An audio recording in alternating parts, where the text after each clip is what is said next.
Des fouilles archéologiques menées dans la cité de David à Jérusalem par l'autorité israélienne des Antiquités et l'université de Tel Aviv ont permis de mettre au jour des panneaux en ivoire datant de la période du premier temple.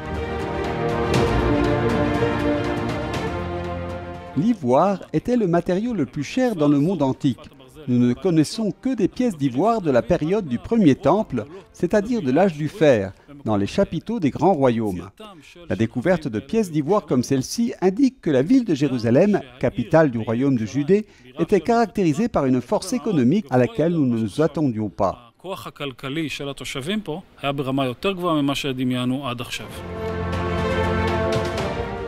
Les panneaux en ivoire ont été placés dans des meubles en bois dans un bâtiment habité par des personnes fortunées. Elles sont décorées de roses, d'arbres et de figures géométriques, mais aucune figure humaine n'est représentée.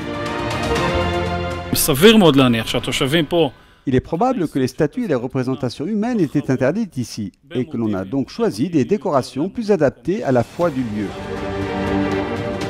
Ce type de décoration exige une grande habileté manuelle et une grande précision, et il est probable que les panneaux aient été importés.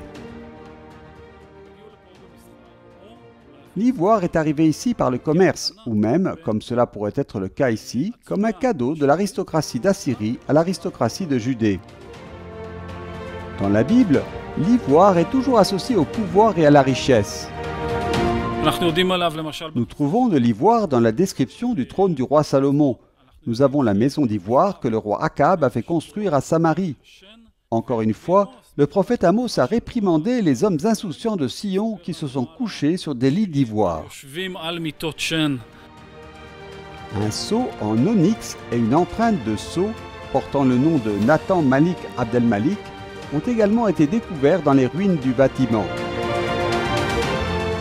D'autres découvertes archéologiques ont été faites dans les ruines d'un bâtiment qui s'est effondré dans le contexte de la destruction du premier temple et de l'incendie de Jérusalem par les Babyloniens en 586 avant Jésus-Christ. Les traces de l'incendie sont encore visibles. Ces découvertes offrent un aperçu de la vie quotidienne des personnes qui vivaient ici il y a des milliers d'années.